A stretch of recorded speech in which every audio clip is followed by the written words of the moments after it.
আজকের এই 54 বছর বাংলাদেশে আমাদের 47 বছরের এই পথ চলা, এই 47 বছরের পথ চলাই আমরা এই বাংলাদেশকে কতটুকু দিতে পেরেছি, এই রাষ্ট্রকে কতটুকু দিতে পেরেছি, বাংলাদেশের জনগণের কাছে কতটুকু আমরা কাছে পৌঁছাতে পেরেছি। 2 মিনিটের ভিতরে আমি বলে শেষ করব। এই শহীদ প্রেসিডেন্ট জিয়াউর রহমান রাষ্ট্রীয় ক্ষমতা নেওয়ার পর বাংলাদেশের কৃষকদের জন্য, এই দেশকে সমৃদ্ধশালী করার জন্য, স্বনির্ভর বাংলাদেশ তৈরি করার জন্য হাইব্রিডের বীজ কৃষকদের হাতে তুলে দিয়েছিলেন, কৃষকদের স্বনির্ভরশীলতা তৈরি করেছিলেন। আজকে আপনাদের যে সন্তানরা দেশের বাইরে আছে, প্রথম জনশক্তি রপ্তানি শহীদ প্রেসিডেন্ট জিয়াউর রহমান করেছিলেন সৌদি আরবের সাথে চুক্তি করে। 50 ভাগ শিক্ষকতা করার অঙ্গীকার করেছিলেন এবং সেটা তিনি এই বাংলাদেশে তিনি এটা প্রচলন করেছিলেন। আজকে নারীদের সামনের দিকে এগিয়ে নিয়ে যাওয়ার জন্য, নারীদেরকে উচ্চ শিক্ষায় শিক্ষিত করার জন্য সমস্ত মেয়েদের প্রথমে 7 পর্যন্ত, তারপরে 10 পর্যন্ত শিক্ষার সমস্ত বই খাতা কলম থেকে শুরু করে সমস্ত কিছু ফ্রি করে দিয়েছিলেন এবং যে কন্যা সন্তান স্কুলে যাবে তার পরিবারকে প্রণোদনা দেওয়া হতো 3 মাস পর পর।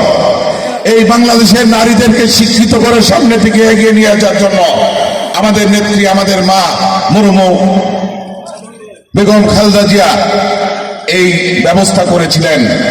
আজকে আমাদের মুক্তিযোদ্ধার চেতনাকে বাঁচিয়ে রাখার জন্য বেগম খালেদা জিয়া বাংলাদেশে মুক্তিযোদ্ধা মন্ত্রণালয় তৈরি করেছেন। আপনার সন্তানরা যেন দেশের বাইরে যে কোনো বিপদে না পড়ে, কোনো বিপদে পড়লে তাদের জন্য প্রবাসী কল্যাণ মন্ত্রণালয় তৈরি করেছেন। এই বাংলাদেশে এই জাতীয়তাবাদী দল আমরা বাংলাদেশের জনগণের সাথে ছিলাম, পাশে ছিলাম এবং এই জনগণের কাছে আমরা প্রতিবার যে প্রতিশ্রুতি দিয়েছি, যে অঙ্গীকার করেছি, আমরা রাষ্ট্রীয় ক্ষমতায় যাওয়ার পর সেই অঙ্গীকার আমরা বাস্তবায়ন করেছি। আমরা আগামীতে এই আলমডাঙ্গা 15টি ইউনিয়ন, একটি পৌরসভা, এই আলমডাঙ্গাতে কোনো সুচিকিৎসার জন্য হাসপাতাল নাই। আমাদের 90% মানুষ চিকিৎসার জন্য কুষ্টিয়া এবং রাজশাহীতে যাওয়া লাগে। আমরা এই আলমডাঙ্গাতে আমরা একটি বড় হাসপাতাল আমরা তৈরি করতে চাই। আমাদের আলমডাঙ্গা উপজেলার মানুষকে যাতে চিকিৎসার জন্য অন্য জেলাতে যাওয়া না লাগে। আমাদের দল থেকে ইতিমধ্যে আমাদের চেয়ারম্যান জনাব তারেক রহমান উনি বলেছেন, আমাদের প্রতিটি ইউনিয়নে যে কমিউনিটি ক্লিনিক আছে, সেই কমিউনিটি ক্লিনিকগুলো মিনি থিয়েটারে রূপান্তরিত করে আমরা প্রত্যেক ইউনিয়নের স্বাস্থ্যসেবা প্রত্যেক ইউনিয়নেই আমরা নিশ্চিত করতে চাই। আমরা রাষ্ট্রীয় সেবা দানকারী সামাজিক যে পরিবর্তন আছে সেই পরিবর্তন করতে চাই। মাদক মুক্ত সমাজ তৈরি করতে চাই, দুর্নীতি মুক্ত সমাজ তৈরি করতে চাই। আমি আপনাদের নেতা নয়, আমি আপনাদের ভাই অথবা আপনাদের সন্তান। আমি আপনাদের ভাই অথবা সন্তান। আমি আপনাদের সাথে নিয়ে কাঁধে কাঁধ মিলিয়ে বাকি জীবনটা আপনাদের সেবক হিসাবে থাকতে চাই। আপনাদের সুখে দুঃখে বিপদে আপদে আপনাদের সঙ্গী হতে চাই। আপনারা ইতিমধ্যে দেখেছেন দীর্ঘ 17 বছর আন্দোলন সংগ্রামে আমি যেভাবে আমাকে আপনারা পেয়েছেন সেইভাবে আপনাদের সাথে সারা জীবনটা থাকতে চাই।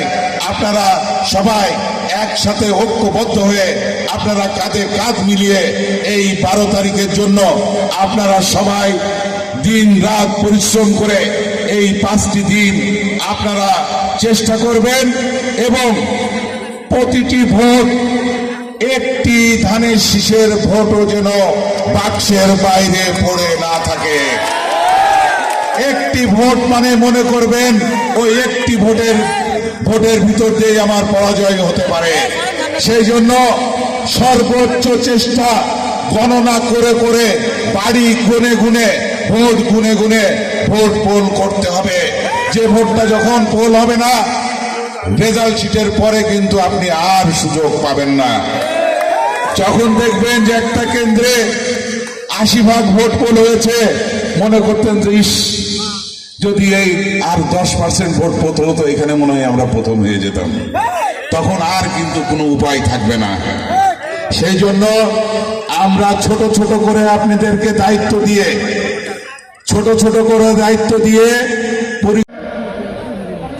আমরা সবাই দীর্ঘদিন ধরে এই আলমডাঙ্গা চুয়াডাঙ্গা 1 আসনে আমরা দিন রাত পরিশ্রম করে আমরা কাজ করছি। সবাইকে ঐক্যবদ্ধ করে একসাথে আমরা আগামী দিনে একসাথে পথ চলতে চাই। আজকে আমাদের এই 12 তারিখের নির্বাচন একটি গুরুত্বপূর্ণ নির্বাচন। আমরা মানুষের ভোটাধিকার ফিরিয়ে দেওয়ার জন্য 17 বছর রাজপথে আন্দোলন করেছি।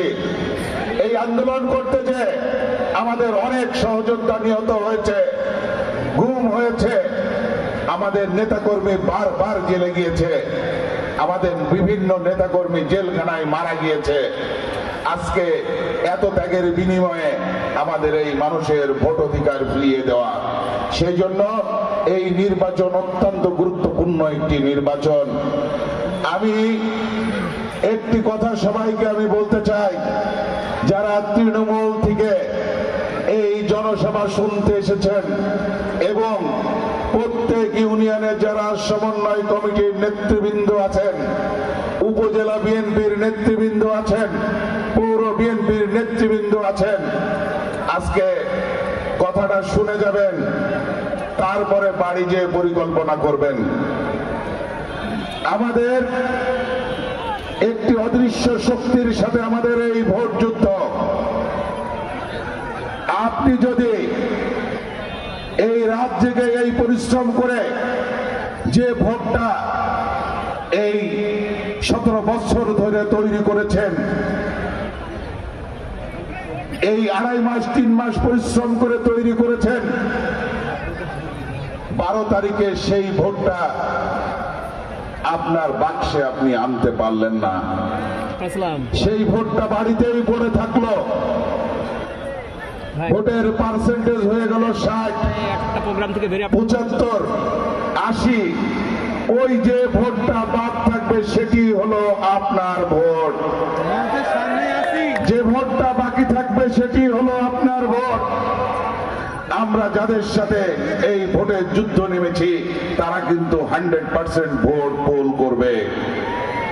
আমাদের সবাই আমরা তৃণমূলে যারা আছি, আমাদের আজকের পরের থেকে দায়িত্ব নিতে হবে, পরিকল্পনা করতে হবে আমরা কিভাবে এই ধানের শীষের প্রত্যেকটি ভোটারকে ভোট কেন্দ্রে নিয়ে এসে আমরা ভোটটি আমাদের বাক্সের ভিতরে ফেলে গণনার আওতার ভিতরে আনতে পারবো। তখনই আপনাদের এই কষ্ট সফল হবে, নতুবা এই কষ্ট কখনোই সফল হবে না। আজকে আপনারা যে এখানে সমাবেত হয়েছেন, আজকে শহীদ প্রেসিডেন্ট জিয়াউর রহমান এই দলকে